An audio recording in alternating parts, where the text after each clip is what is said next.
Okay, welcome, ladies and gentlemen. This is Abdurrahman Kesa from Kisan School of Language. Today we are going to learn common confusion policies for a guest.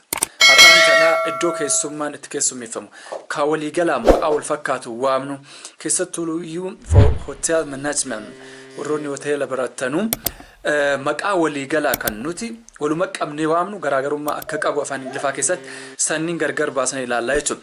The first one is thank. Thank jechuun a place where fast food is commonly served.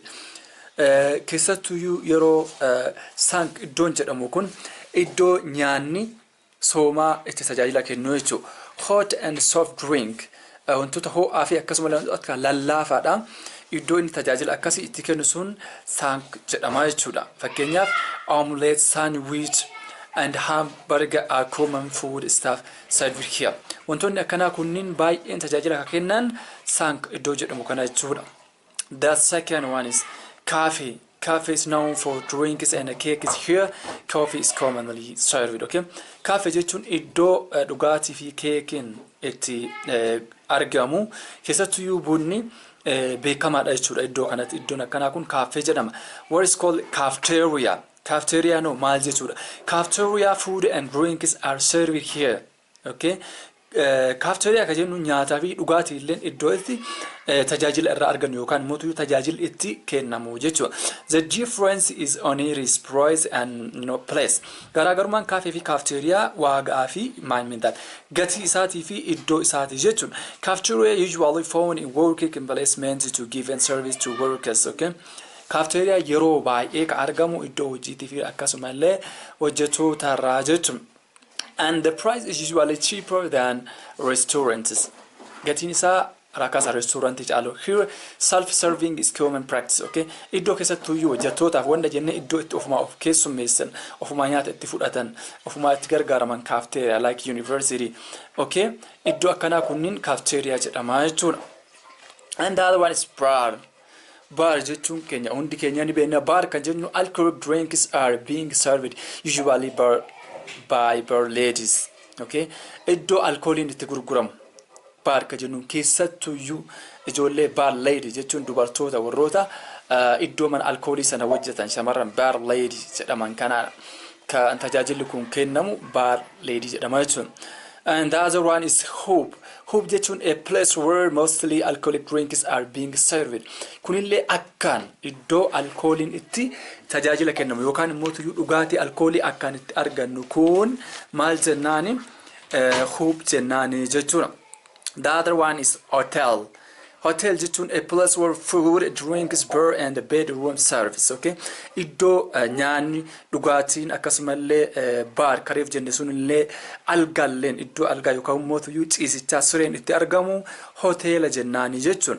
Kan biraallee kan hoteela kana wal fakkaatu motel ka jedhamu jira. Motel jechuun a motel usually found around airport.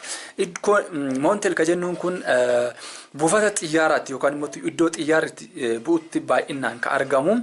Inillee tajaajilli inni kennu and small towns magaalota xixiqqoo keessatti illee argama. Passengers temporarily stay just for transit. Iddoo keessummaan yookaan immoo karaa deemaan imalaan gara biyya biraa imaluu hedduu itti taa'ee itti bashannan yookaan immoo wanta barbaadu itti argatu sun that is called motel jennaan jechuudha. Iddoo airportiitti kan argamu. Turtii yeroo karaa deeman yookaan immoo biyya biyyatti qaxxaamuruudhaaf deeman iddoo xiyyaara eeggatamuun sun that is called motel jennaan jechuudha. And the time and they can park their cars outside.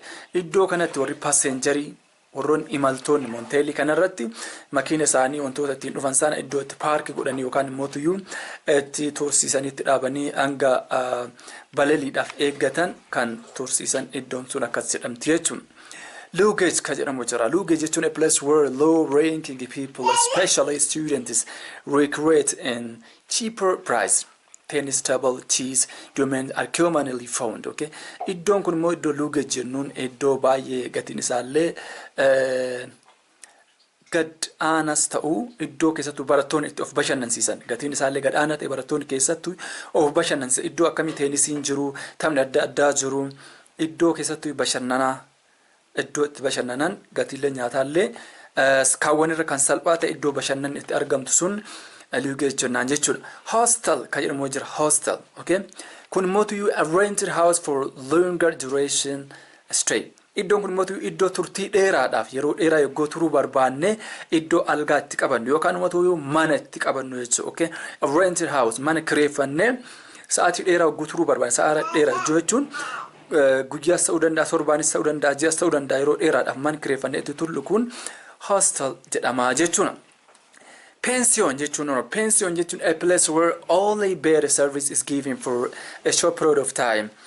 Pension jechuun iddoo yeroo murtaa'e yookaan mootu yeroo gabaabaaf tajaajila algaa yookaan mootu tajaajila siree yookaan ciisichaa kan kennu jechuudha. Like halkan tokkoffaa ta'uu danda'a sa'aatii muraasaaf tajaajila algaa qofa kan kennu pension jedhama jechuudha.